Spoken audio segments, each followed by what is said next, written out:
마반야바라밀. 오늘은 노래를 한 곡 부르고 시작할까요? 끝나고 노래를 부르려고 했는데 항상 시간이 모자라더라고요. 그래서 아예 시작할 때 해야 할 수 있을 것 같아요. 무슨 노래인지 아시죠? 제가 가사를 한번 불러드릴게요. 한번 따라해 보세요. 우리절 불광사 정말로 사랑해요. 불광의 품에서 하나 된 우리 손에 손 맞잡고 한 마음 한 뜻으로. 그 다음에 뭐 AA의 뭐 그런 애드립이 있고요. 사랑해요 불광사 정말로 사랑해요. 사랑해요 법우들 정말로 사랑해요. 아주 가사가 외기 쉽죠? 이 정도는 충분히 외울 수 있겠죠? 네, 같이 한번 해보겠습니다. 음반 없이 한번 해보겠습니다. 우리절 불광사 정말로 사랑해요. 불광의 품에서 하나 된 우리 손에 손 맞잡고 한 마음 한 뜻으로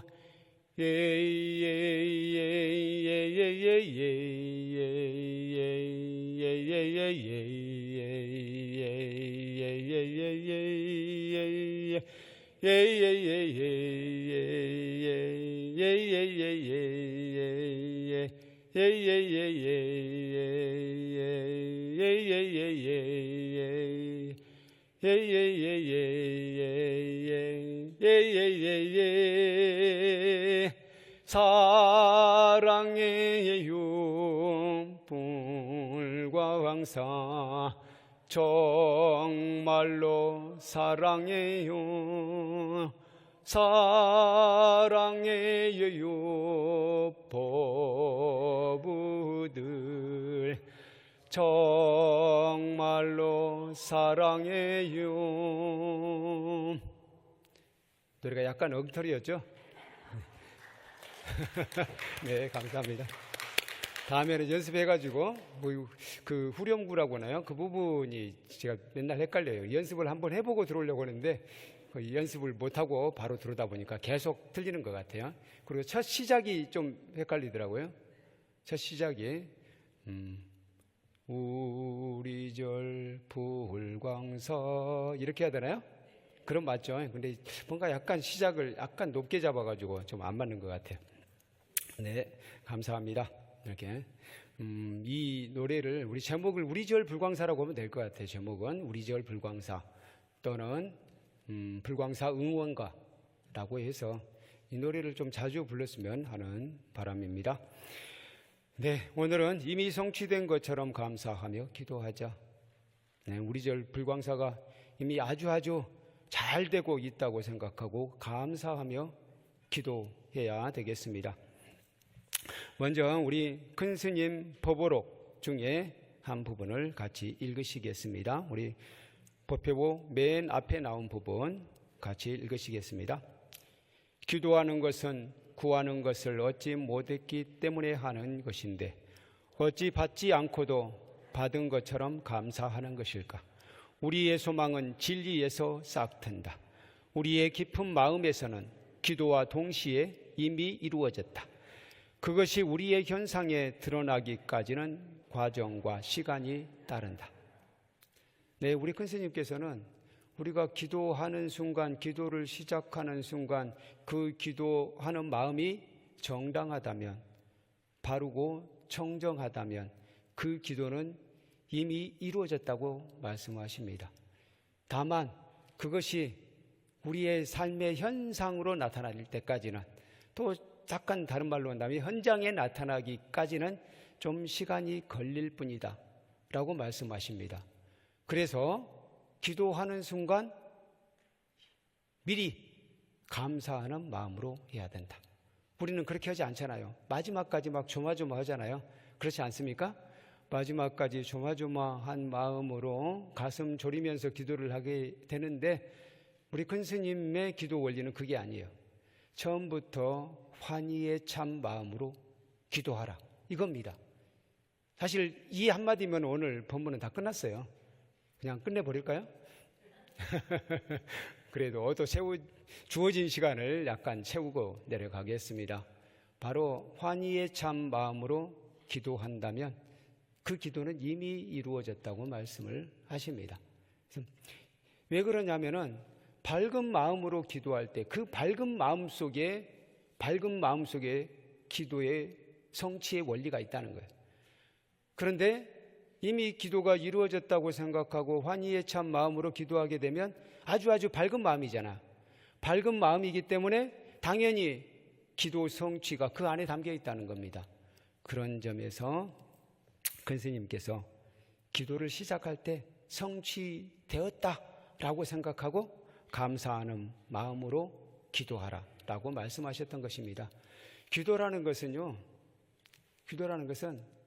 우리 삶의 공기와 같은 것이에요. 그런 건 생각해 보지 않으셨죠? 우리가 살아가면서 생각해 보세요. 한순간도 기도하지 않는 순간은 저는 없다고 생각합니다.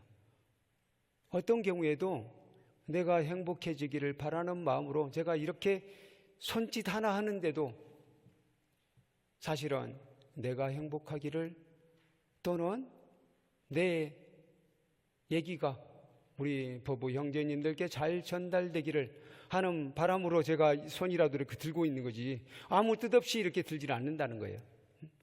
그런 점에서 우리는 무심코 행동하는 것 같지만 그것에는 다 기도가 담겨 있다는 거예요. 제가 그래서 전에 작년 불교 박람회 재작년이었네요. 벌써 시간이 너무 빠르다 보니까 불교 박람회 때 제가 불교 기도문을 가지고 강연을 했었거든요. 그때 이문재 시인의 시를 한번 그때 보여드린 적이 있어요. 이문재 시인의 시가 어떻게 시작되냐면 가만히 눈을 감는 것만으로도 기도하는 것이다. 가만히 눈만 감아도 기도하는 것이다 라고 시작해요. 눈만 감아도 기도하는 것이라는 거예요. 우리가 눈을 감을 때도 내가 평안해지기를, 내 마음이 평안해지기를 하는 마음으로 기도하는 것이지 다른 뜻이 아니라는 거예요. 물론 본능적으로 눈을 감았다라고 이야기할 수 있지만 본능적으로 눈을 감았다 하더라도 거기에는 내 눈에 대한 방어 논리가 작용돼 있어요. 내 눈을 보호하기 위한 마음이 들어있다는 겁니다. 그런 점에서 내가 어떤 행위를 하건 어떤 생각을 하건 그건 잘 생각해 보면 기도하는 것이다 라고 할 수 있다는 거예요. 그렇게 본다면요, 우리가 나쁜 마음을 먹으면요, 그 나쁜 마음도 기도가 돼요. 누군가를 저주하면 그것도 기도가 된다는 거예요. 이건 바른 기도입니까? 온당하지 않는 기도, 나쁜 기도입니까?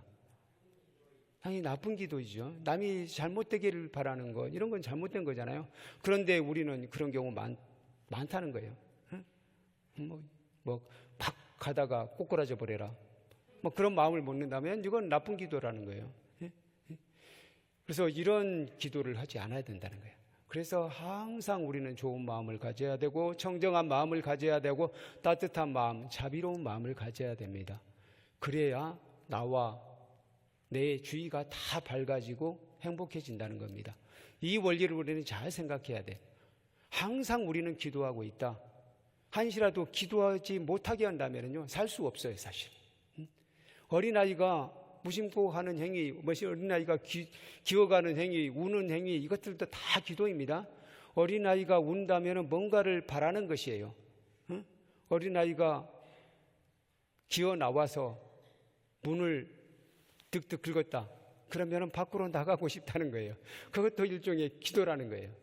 그러니까 그 이야기를 제가 하는 것은 제 조카가 그러더라고요. 제 조카 중에 한 명을 제 어머니가 길렀는데 어머니가 돌봐줬는데 제가 어머니하고 이제 같이 산 적이 있어요. 그래서 그 조카가 자라는 과정을 봤는데 그 조카는 좀 별로 울지를 않았어요. 자, 우는 스타일이 아니었어요. 불편해도 울지를 않아. 그래서 자다가 깨면은 방에 혼자 누워놓고 밖에 나와서 어머니가 일을 하고 있을 때 자다가 깨잖아요. 그러면 보통 아이들은 울잖아요. 근데 이 아이는 울지 않고 문 쪽으로 기어 나와요. 기어 나와서 문을 득득 긁는 거예요. 그래서 문을 득득 긁는 소리가 나면 아이가 지금 할머니를 찾거나 엄마를 찾는구나 하고 방으로 들어가 보는 거예요. 어쨌든 이것도 기도라는 거예요. 저 좀 돌봐주세요. 제 기저귀가 젖었어요. 저 잠에서 깼어요. 라는 뜻이라는 거예요. 이렇게 우리는 만약에 기도를 막아버린다 그러면 그 생명체는 살 수 없다 라고도 할 수 있습니다. 그래서 우리는 이왕 기도하는 것, 아까 이야기했잖아요. 기도에는 나쁜 기도도 있을 수 있다고 했잖아요. 나쁜 기도를 하지 말고 좋은 기도를 하자라는 말씀을 드립니다. 아울러 우리 큰 스님의 가르침에 따라 어떻게 기도하면 성취할 수 있을지 한번 생각해 보도록 하겠습니다. 이건 법오록에 나왔던 내용, 그 부분을 제가 정리를 했어요. 그래서 이 오늘의 본문은 모두 큰 스님의 본문이라고 생각하셔도 됩니다. 큰 스님께서 말씀하셨던 내용입니다. 첫 번째로 기도 성취하고자 한다면 기도할 때 구하고자 하는 것을 이미 받은 것처럼 감사해야 합니다. 왜냐하면 밝은 빛을 받아들이는 마음이 기도를 성취하게 하고 감사하는 마음이 밝은 빛을 받아들이게 하기 때문입니다. 그래서 제가 중흥사에 살 때 한 보살님이 그분은 옆에서 기도할 때 보면은 목소리를 약간 크게 하셔요. 귀가 어두워서 귀가 어두우면 목소리를 크게 해요. 자기 목소리가 잘 안 들리니까 목소리를 크게 하시는데 옆에서 들어보면은 참 처음부터 끝까지 부처님 감사합니다. 부처님 감사합니다 하면서 계속 절을 하거나 그렇게 해요. 늘 그렇게 기도해요. 근데 그분이 그 북한산에 왔다 갔다 하면서 많이 다치셨거든요. 많이 다치셨어요. 근데 이분처럼 간절하게 기도하시는 분, 착한 마음으로, 제가 이분이 나쁜 마음을 잡수시는 걸 본 적이 없어요. 그런데도 늘 다치는 거예요. 그러면 이제 다른 신도들이 그래요. 저렇게 열심히 기도하고 신심도 깊은데 왜 다치는지 모르겠다 라고 사람들이 얘기하기도 했어요. 그런데 이분은 그러거나 말거나 늘 감사합니다. 다치고 나서도 감사합니다. 그런데 이분이 지금 우리 불광사에도 자주 나오십니다. 그때보다도 지금이 더 건강해지셨더라고요. 한참 한 10년 가까이 됐는데 지금도 여전히 감사합니다. 기도할 때는 항상 감사합니다요. 참선도 열심히 하시고 그렇게 감사하는 마음이 감사하는 마음이 계속되면 결국에는 이루어지는구나 라고 생각하게 됐어요. 저도 이분을 보면서 그 확신이 듭니다. 많은 경우 감사합니다 하고 기도를 했어도 어느 정도 했는데 그래도 뭔가 개선이 안 되고 그러면 포기하잖아요. 그리고 다른 쪽으로 가버려요. 나는 기도는 안 되는 것 같다. 기도는 내 체질이 안 맞는가 봐 하고 다른 방향으로 선회하는 사람들이 있습니다. 그런 사람들은 절대로 기도 성취 못합니다. 사실 우리가 잘못된 부분, 예를 들어 다치거나 안 좋은 일이 생기거나 살다 보면은요, 모든 생명체에게는 그런 게 올 수밖에 없게 돼 있어요. 그렇지 않아요? 생각해 보세요. 우리가 생명체가 태어나는 순간 결국 언젠가는 병들게 되어 있지 않습니까? 병들지 않고 한 80 이상의 생애를 사는 사람 보신 적 있으세요? 한 번도 병들지 않은 사람 없을 거예요. 80생애를 사는 동안 늙지 않은 사람 보신 적 있으세요? 다 병들고 늙게 되잖아요. 그리고 우환이 생기게 돼요. 그럴 때마다 좌절하고 이제 감사하는 마음 그만둬야 되겠다 라고 생각하는 사람은 절대로 성공할 수 없다는 거예요. 그럴수록 오히려 힘든 일이 생길수록 감사하는 마음을 가질 때 그 사람이 기도 성취한다는 겁니다. 힘든 일이 생겼다면 그분은 어떻게 생각하느냐? 내가 과거에 업장을 많이 지었는데 그 업장이 지금 소멸되는 과정이구나 라고 생각한다는 거예요. 그렇게 생각한다면 오히려 기뻐할 수 있잖아요. 여러분들 빚을 한 3억 졌어요. 3억 졌다가 어느 날 내가 한 달에 몇백만 원씩 갚아서 마침내 빚이 뚝 떨어졌다. 그러면 기분 좋습니까? 좋지 않습니까? 아주 홀가분해지잖아요. 업장도 그렇게 생각해 보자는 거예요. 업장도 언젠가는 나에게 불편한 일이 생기게 됐어요. 왜냐하면 내가 지은 업이라는 것은 반드시 결과를 받게 돼 있으니까. 그래서 지금 내가 불편한 일이 생겼다면 오늘 이만큼 내가 빚을 갚았구나, 업장이 없어졌구나 라고 생각한다면 오히려 기쁘게 생각할 수 있다는 거예요. 그럴 때 감사하는 마음을 갖는다면 이만해서 다행입니다. 부처님 이 정도로 배려해 주셔서 감사합니다 라고 생각한다면 그분에게는 더욱 좋은 일이 생긴다는 거죠. 바로 기도할 때 구하고자 하는 것을 이미 받은 것처럼 감사하는 마음으로 부처님 감사합니다 라고 기도한다면 그분은 반드시 기도 성취한다. 거기에 기도 성취의 원리가 있다 라고 생각하시면 됩니다. 부처님 제세시에 문둥이 숫바붓다가 있어요. 요즘에는 문둥이란 말 안 쓰죠. 그래도 옛날 사람을 두고 나병 환자, 한센병 환자 그러면 좀 이상하죠. 한센이라는 사람이 살지도 않았는데 고대 사람한테 한센병 환자라고 하면 좀 이상하잖아요. 어쨌든 오늘날의 이야기로는, 오늘날의 용어로 이야기한다면 한센병 환자예요. 그 문둥이 숫바붓다란 사람이 있었어요. 이 숫바붓다는 부처님에 대한 신심이 아주 돈독했습니다. 그래서 문둥이임에도 불구하고 자신이 저주받았다고 생각하지 않고 내가 이만해서 다행이다 라고 생각했습니다. 이분의 간절한 바람은 뭐였을까요? 병을 치유하는 것이겠죠? 병이 낫는 거예요. 그럼에도 불구하고 아직 낫지 않았어요. 낫지 않았음에도 불구하고 늘 감사하는 마음으로 살고 있다는 거예요.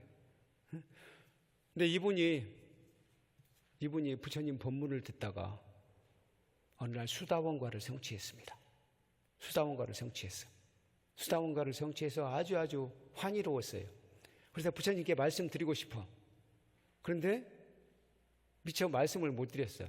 또 한편으로 말씀드리기가 조금 대중들 앞에서 얘기하기도 조금은 쑥스러웠는지 어쨌든 말씀을 못 드렸어요. 못 드리고는 부처님께서 제따와나 기원정사로 들어가니까 그리 찾아갔습니다. 그렇게 찾아가는 순간 사가천왕은 누구냐면요, 인드라 또는 제석천왕이라고 그러죠. 제석천왕이 이놈을 내가 한번 실험을 해봐야 되겠다 라고 생각을 했습니다.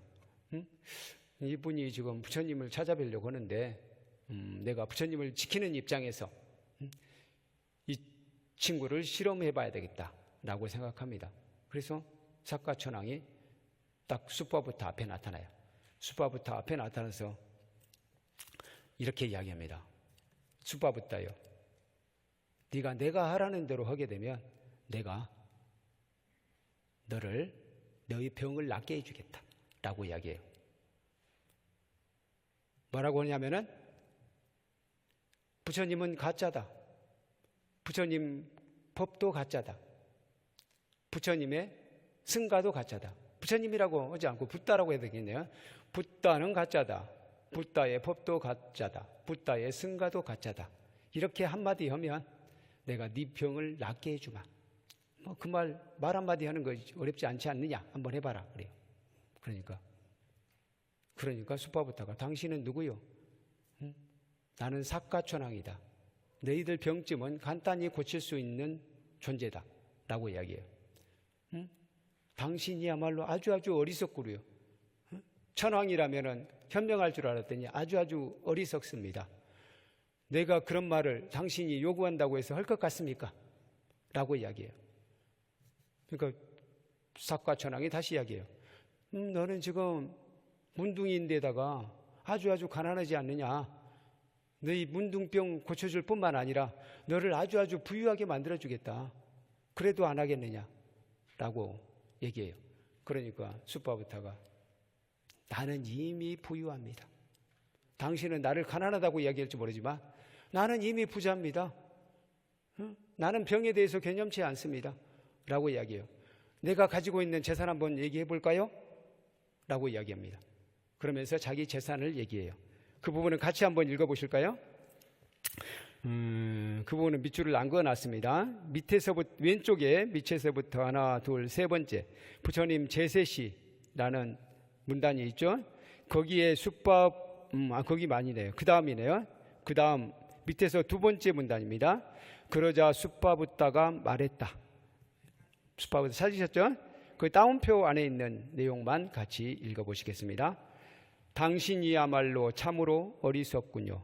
나는 가난하지도 않고 오히려 행복하고 재산도 많습니다. 나의 재산을 말씀드리겠습니다. 믿음, 계행, 악행을 부끄러워함, 악행을 두려워함, 법문을 들을 수 있음, 보시, 지혜 등 이 7가지 재산을 가지고 있는데 내가 왜 가난하단 말입니까? 바로 문둥병에다가 가진 걸 하나도 없는 사람인데도 이분은 자신이 하나도 가지고 있지 않다고 생각한다는 거예요.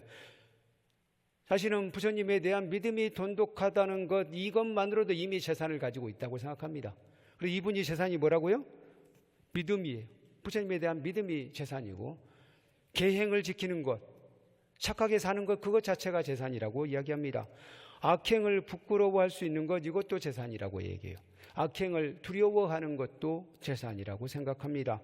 법문을 들을 수 있다는 것은 더할 수 없는 재산이다. 무엇과도 바꿀 수 없는 재산이라고 생각하고 있고요. 보시할 수 있고, 어떤 것이든 보시는 재산이 있어야만 보시하는 게 아니죠. 우리는 미소만 지어줘도 보시할 수 있다고 그랬잖아요. 그러니까 보시할 수 있다면 그건 재산이라는 거예요. 지혜, 이 부처님의 가르침을 듣고 본인은 지혜를 얻었다는 겁니다. 그것이 바로 재산이에요. 이 7가지 재산을 가지고 있는데 내가 왜 가난하단 말입니까? 라고 이야기하는 거예요.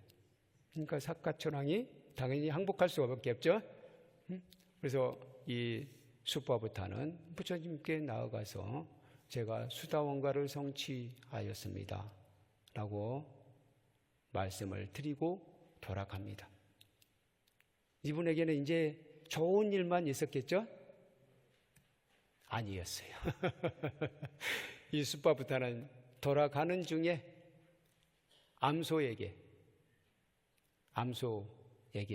공격을 받아가지고 암소가 갑자기 뿔을 앞으로 내밀고는 전진해서 숫바부타를 찔렀습니다. 암소의 뿔에 찔려서 죽었습니다.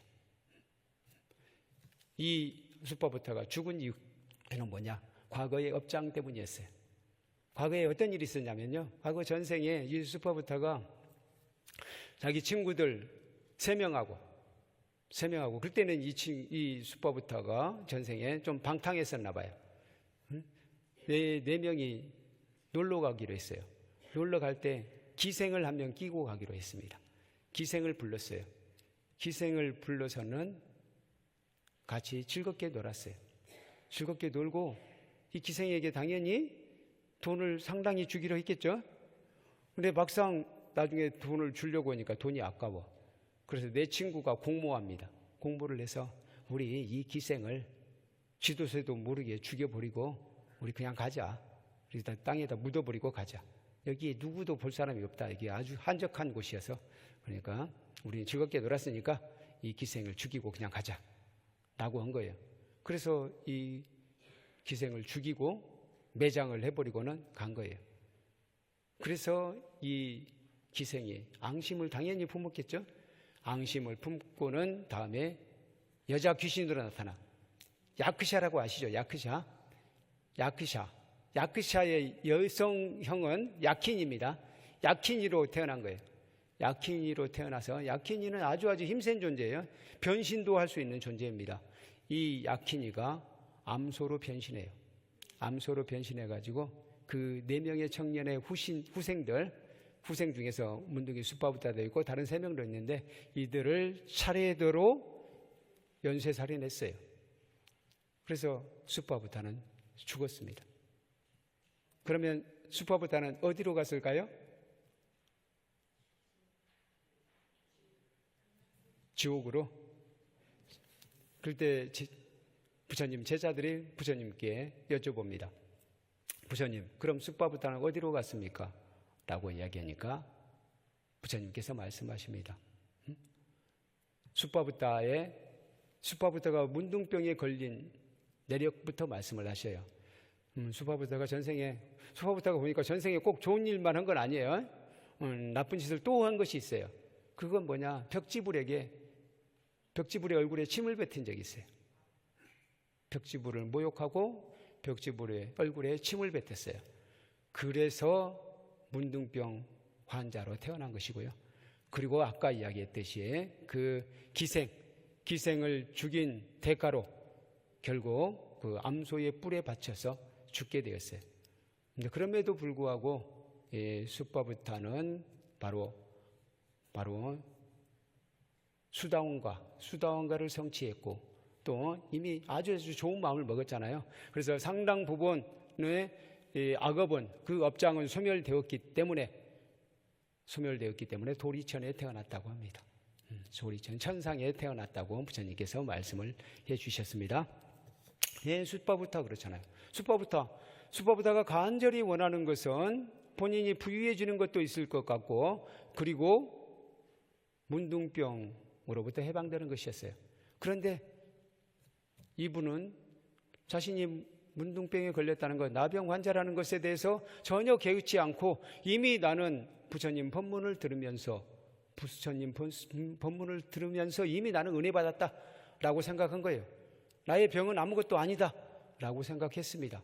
그랬기 때문에 이분은 기도 성취할 수 있었고 결국에는 천상에 태어날 수 있었던 것입니다. 바로 이 숫바부타의 마음으로 기도한다면 반드시 기도 성취한다. 또 한편으로는 이런 생각도 해봐요. 우리는 숫바부타가 암소의 뿔에 찔려서 죽었으니까 이 사람은 불행하다라고 생각할 수 있겠어요? 근데 꼭 그 현상만 보고 그래서는 안 된다는 거예요. 그런 일 있잖아요. 우리도 보면 열심히 기도했음에도 불구하고 사고로 돌아가시는 분 꽤 있잖아요. 그런 부분에 대해서는 숫바부타처럼 생각하시면 돼요. 과거의 업장에 의해서 그런 부분이 있었지만 이분의 생애가 결코 불행하다 할 수는 없다. 부처님께서 말씀하셨듯이 그렇게 보시면 됩니다. 네, 두 번째로 우리 큰 스님께서 말씀하시는 기도 성취하는 방법 두 번째 말씀 드리겠습니다.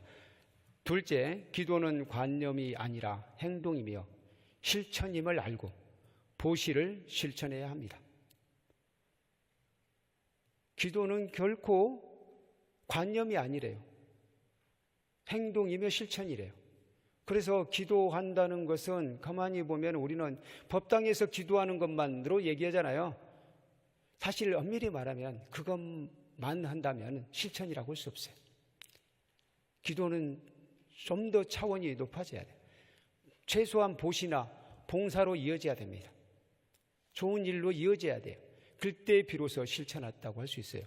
또 달리 이야기한다면 예를 들어서 시험 공부를 하시는 분들은 시험 공부를 열심히 해야 그것도 실천하는 거예요. 기도를 실천하는 겁니다. 그냥 부처님께 부처님 잘 되게 해 주십시오. 시험 잘 보게 해 주십시오. 성공하게 해 주십시오.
안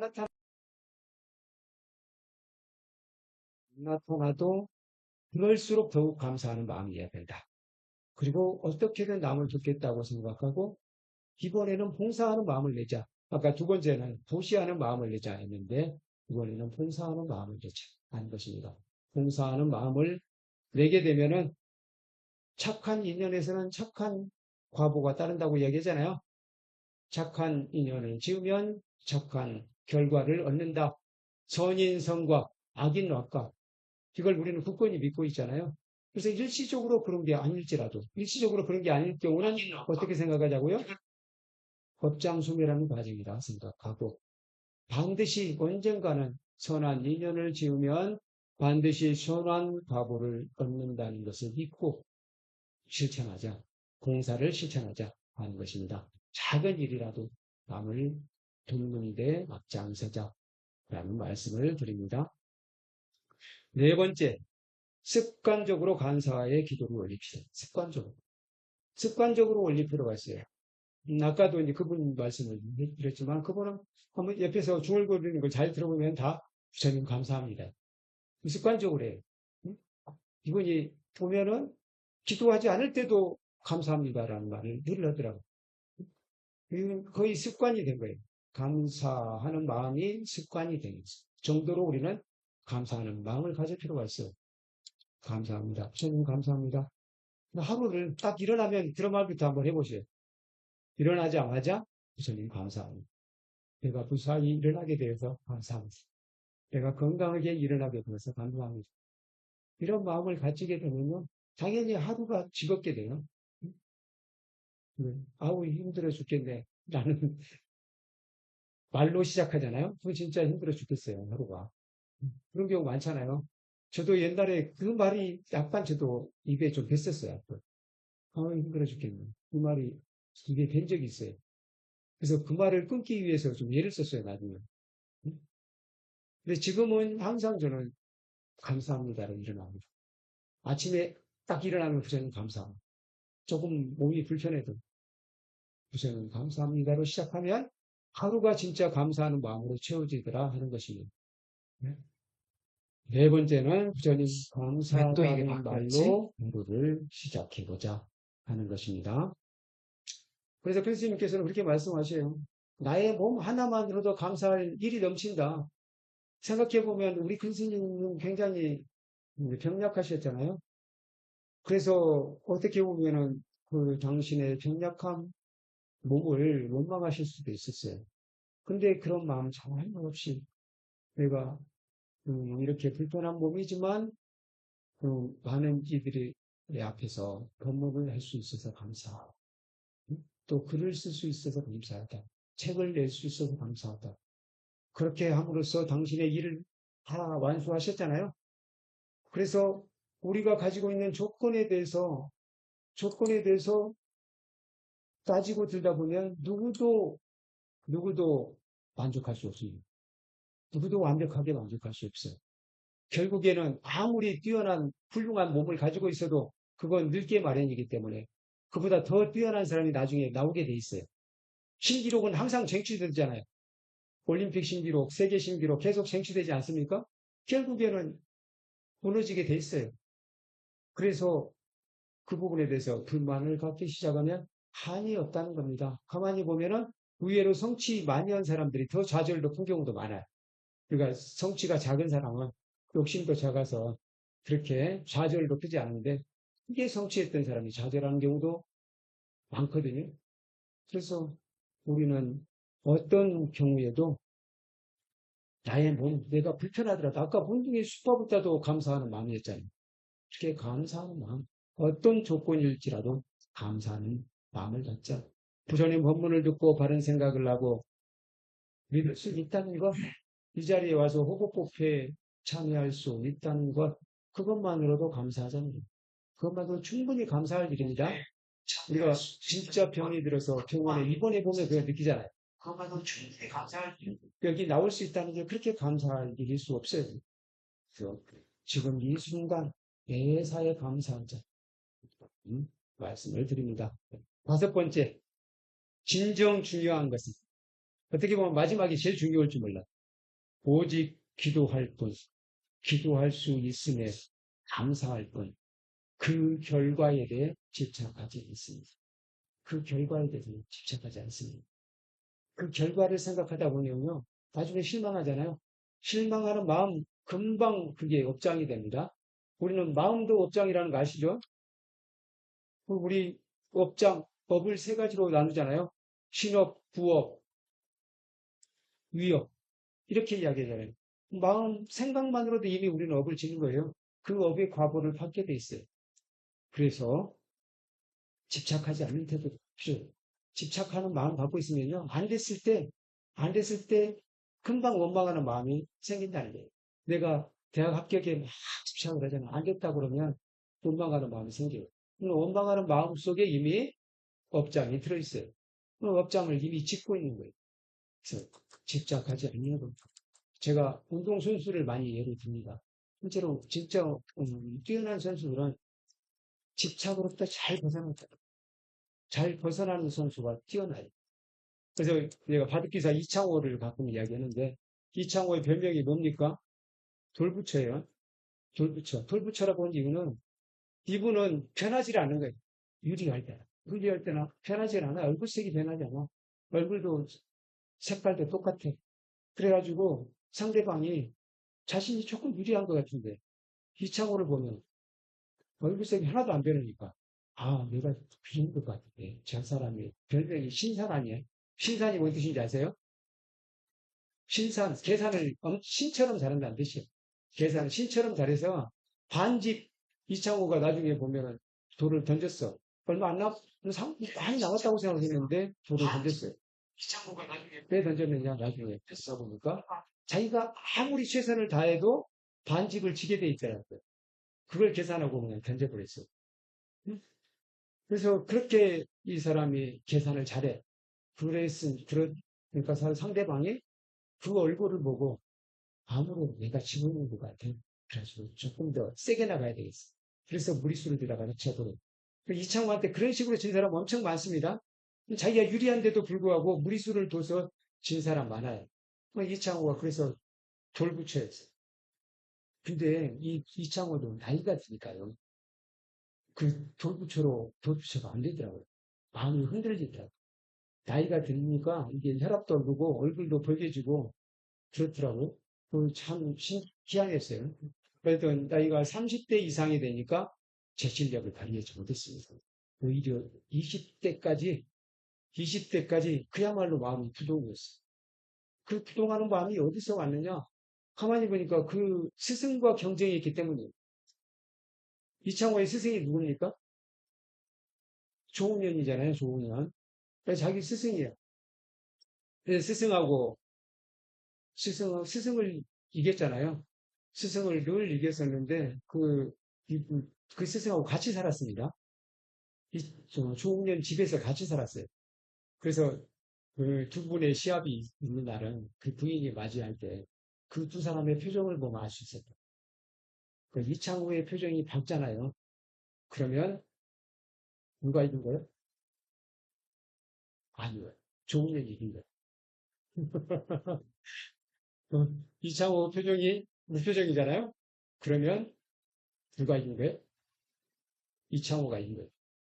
이창호가 자기가 이길 때는 이겼다는 표시를 일체 안 내. 근데 스승이 이기면 스승이 이겨서 좋다라고 생각하고 그때는 내가 어떤 표정을 지어도 스승이 용서해 주잖아요. 근데 내가 이겼다고 막 까불고 그러면 스승도 불편할 거 아니에요. 아무리 스승과 제자 사이라도요, 승부에는 그런 게 있어요. 지고 나면 기분이 나빠. 그걸 아는 거예요, 어린아이가. 그래서 스승이 이기면 기분 좋게 룰랄라 들어오고, 자기가 이기면 그냥 무표정으로 무뚝뚝하게 들어가요. 그러면 그 부인이 알아봤다는 거예요. 그 표정만 보고 알았다는 거예요. 그래서 스승 앞에서 주로 줬기 때문에 스승이 제일 라이벌이었어요. 그러다 보니까 스승 앞에서 이겨도 좋고 스승을 이기면 내가 스승보다 스승에게 배워서 실력을 발휘했으니까 좋고 스승에게 지면 스승님이 이기셨으니까 아직 내가 배울 것이 남아있어서 좋다라고 생각한 거예요. 그래서 승부에 집착을 하지 않았어요. 승부에 집착하지 않는 버릇을 들이다 보니까 이 친구가 나중에도 어떤 경우에도 부동인 거예요. 조금 불리하다고 해서 상관없고 유리해도 상관없어. 그냥 똑같은 마음으로 계속 두는 거예요. 똑같은 마음으로 두니까 누가 흔들려요? 상대가 흔들려. 상대가 먼저 흔들려서 본인이 엎어져 버려요. 늘 그랬다는 거예요. 그래서 이창호 선수가 옛날에는 선수란 말 안 썼지만 요즘에 바둑이 스포츠가 돼가지고 요즘에 선수라는 말 씁니다. 이창호 선수가 진짜 오랫동안 최고의 자리에 있을 수 있었던 겁니다. 바로 집착하지 않았기 때문에, 결과에 집착하지 않았기 때문에. 기도 성취도 마찬가지입니다. 집착하지 않으면 오히려 기도 성취할 수 있다. 라는 마음을 가지시기 바랍니다. 부처님 시대에 한 농부가 있었어요. 한 농부가 있었는데 이분들, 이 농부 말고 다른 도둑들이 있었는데 도둑들이 많은 물건을 훔쳤어. 한 30명의 도둑이었던가? 30명의 도둑이 많은 물건을 훔쳤어요. 많은 물건을 훔쳤는데 그중 한 명 도둑이 상당 부분, 어느 정도 가치인지는 모르겠는데 상당 부분을 조금 삥땅했어요. 그걸 살짝 해가지고 자기 주머니에 미리 넣어놨어요. 미리 넣어놓고 나머지 것으로 이제 분배를 한 거예요. 나머지 것으로 잘 분배를 했습니다. 분배를 해야지 흩어졌어요. 그리고는 농부가 이제 이 도둑이 어느 농부의 밭에 그 자신이 아까 이야기했던 그걸 살짝 숨겨놨습니다. 그 이전에 숨겨놨어요. 사실은 분배하기 전에 한 농부의 밭에 살짝 숨겨놨어요. 그 농부가 열심히 밭을 갈고 있어요.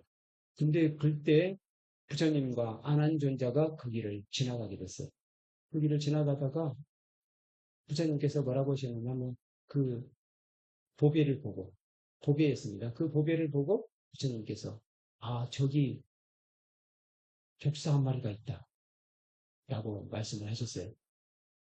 그러니까 안한존자가 뭐라고 했냐, 부처님은 정말로 참으로 지독한 독사네요 라고 지나갔습니다. 농부가 그 말을 들었어요.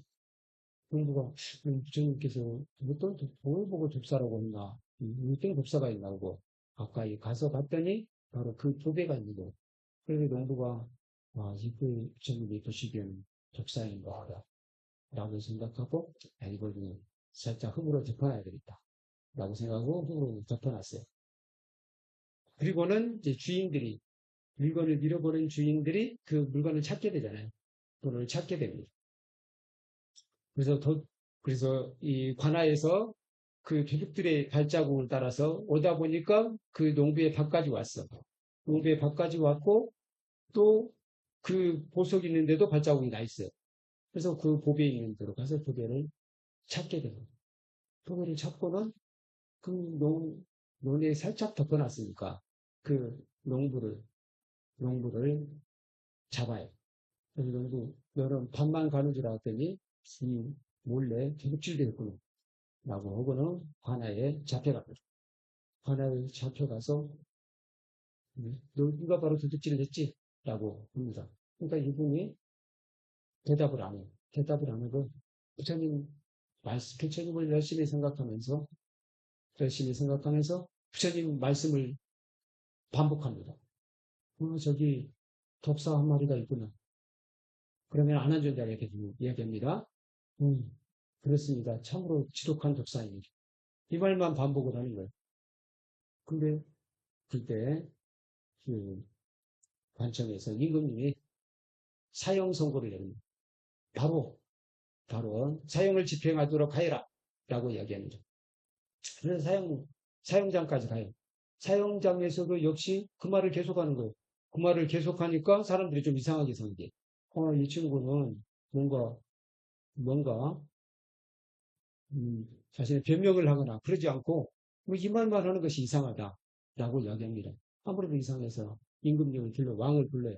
왕을 불러서 이분의 얘기를 한번 들어볼 필요가 있을 것 같습니다. 아무래도 이상한 말이 계속 오는 것이 수상합니다. 라고 해서 왕을 불러와요. 그래서 왕이 물어봅니다. 도대체 무슨 이야기냐? 계속해서 지독한 독사님, 아니 독사 한 마리가 있구나. 네, 그렇습니다. 참으로 지독한 독사입니다. 라고 말을 하는데 그게 무슨 뜻이냐? 라고 이야기하니까 그 이야기를 합니다. 부처님께서 저희 밭을 지나가시다가 바로 그 말씀을 하셨습니다. 독사 한 마리가 있구나. 라고 부처님께서 말씀하시니까 안한존자가 옆에서 네, 그렇습니다. 참으로 지독한 독사입니다. 라고 하셨습니다. 그래서 저는 그게 바로 독사라고 생각하고 그냥 흙으로 묻어놨을 뿐입니다. 라고 이야기합니다. 그래? 그렇다면 부처님께 말씀을 들으면 확실해지겠구나. 라고 이야기해요. 예, 그렇습니다. 그래서 부처님을 찾아뵙고 부처님께 얘기를 듣게 됩니다. 그러니까 부처님께서 그렇다. 내가 그런 말을 한 적이 있느니라. 내가 그 보배를 겉에서 보고 바로 저걸 독사라고 이야기했고 또 안한존자가 옆에서 마창구를 쳤다. 라고 이야기합니다. 그래서 이 농부가 그 오늘 3,100원이지. 그때 그 부처님께서 뭐지 부품 갖다 줘야 돼요. 이 개송을 읊어주십니다. 그 뭐지 그 풍선 아치 그 풍선 말고 그 67송입니다. 대라 법구경 67송. 물건 한 상자. 그 일을 하고 나서 후회하고 그 어, 과보로 눈물 흘리고 슬퍼한다. 네. 그 행위는 잘했다고 할 수 없다. 이 개송 특별한 뜻은 없는 것 같죠? 이 개송을 듣고 그 논문은 바로 아랑을 성취하게 됩니다. 그러니까 부처님께서 바로 이 일로 인해서 이 사건으로 인해서 이 농부가 아란이 될 것을 부처님께서 아셨던 거예요. 그래서 그 이 사건을 어떻게 보면 부처님께서 연출하신 것이기도 해요. 그래서 이걸 독사 한 마리가 있구나라고 말씀하시는 그치? 것으로부터 해서 농부가 마침내 아란을 성취할 것까지가 부처님께서 생각하신 일종의 마이크 켜져 있는 거 없는 거. 각본이었어요. 연극이었습니다. 이렇게 해서 바로 이 농부가 억울함을 풀 수 있었어요. 근데 이 농부가 했던 행위는 뭐냐? 만약에 농부가 그때 잡혀갔을 때 그때 변명을 했다면 달랐을 수 있어요. 변명을 했다면 달랐을 수 있습니다. 결과가 달랐을 수 있습니다. 어디서 부처님을 함부로 들이미느냐라고 하고 오히려 더 왕이 화가 나가지고 바로 그 자리에서 죽였을지도 모른다는 거예요. 그런데 쓸 때는 진짜 속으로 중얼거리면서 부처님을 생각하면서 계속해서 중얼거렸던 거죠. 중얼거렸고 그게 일종의 기도였어요. 오늘날 우리로 한다면 부처님 감사합니다. 부처님 감사합니다. 와 같은 기도였습니다. 그렇게 부처님을 생각하고 또 안한존자도 생각하고 그렇게 부처님을 일종의 염송이라고 볼 수 있죠. 부처님 말씀을 반복해서 염송함으로써 이 농부가 결국에는 억울함을 풀 수 있었고 그냥 억울함을 풀 수 있는 정도에 그친 게 아니라 아라한도를 성취했다라는 겁니다. 그래서 이것도 마찬가지로 이 농부가 본인이 어떤 결과를 생각한 거 아니잖아요. 결과를 생각한 건 아니에요. 그냥 오직 부처님을 생각했을 뿐이고 부처님께서 말씀하셨던 것을 반복해서 읊었을 뿐입니다. 그리고 그 결과가 결국 아라한도를 성취하는 것까지 갔다라는 것입니다. 이렇게 우리는 기도할 때 이미 성취된 것처럼 감사하면서 기도를 해보자. 사실 기도할 때 이렇게 법문하셨던 분은 없더라고요. 큰 스님께서 이렇게 말씀하시네요. 이미 성취된 것처럼 감사하면서 기도하자. 기도에 대한 법문, 큰 스님께서 계실 때 기도에 대한 법문을 많이 하셨잖아요. 하시면서 기도에 대한 기도법에 대한 법문을 누가 했는가 찾아봤더니 거의 하지 않았더라라고 하셨잖아요. 근데 그 이후에는 많이 했어요. 많은 분들이 기도에 관해서 법문을 했습니다. 그런데 방금 이와 같은 말씀을 하셨던 분은 저도 못 봤어요. 이미 성취된 것처럼 감사하는 마음으로 감사하면서 기도하죠. 이미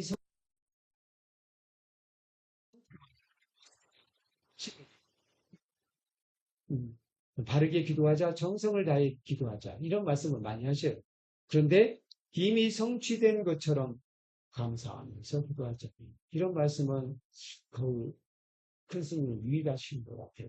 그래서 큰 스님의 본문을 우리가 되새길 수 있다는 것을 감사하면서 그래서 큰 스님 말씀대로 기도하면 반드시 성취된다는 것을 믿고 또 이미 성취되었다고 생각하고 믿고 기도해 주시기 바랍니다. 이 5가지를 다시 한번 제가 말씀을 드리겠습니다. 첫째, 기도할 때 구하고자 하는 것을 이미 받은 것처럼. 둘째, 기도는 관념이 아니라 행동이며 실천임을 알고 보시를 실천하자. 셋째, 기도 후 영험이 나타나지 않아도 더욱 감사하는 마음으로 어떻게든 남을 돕겠다고 생각하고 작은 일이라도 봉사를 실천하자. 넷째, 습관적으로 감사의 기도를 올리자. 아침에 일어나자마자 부처님 감사합니다 라는 말로 시작해보자.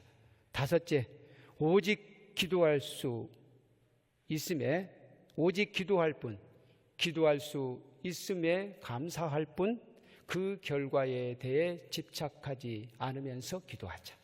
이 5가지를 명심하면 우리는 모두 반드시 기도 성취할 수 있다고 확신합니다. 네, 마지막으로 박수 한번 치시고. 네, 감사합니다. 네, 저를 따라서 하시겠습니다. 불광을 믿자. 불광을 알자. 불광을 지키자. 불광을 살자. 네, 감사합니다. 마반야바라미.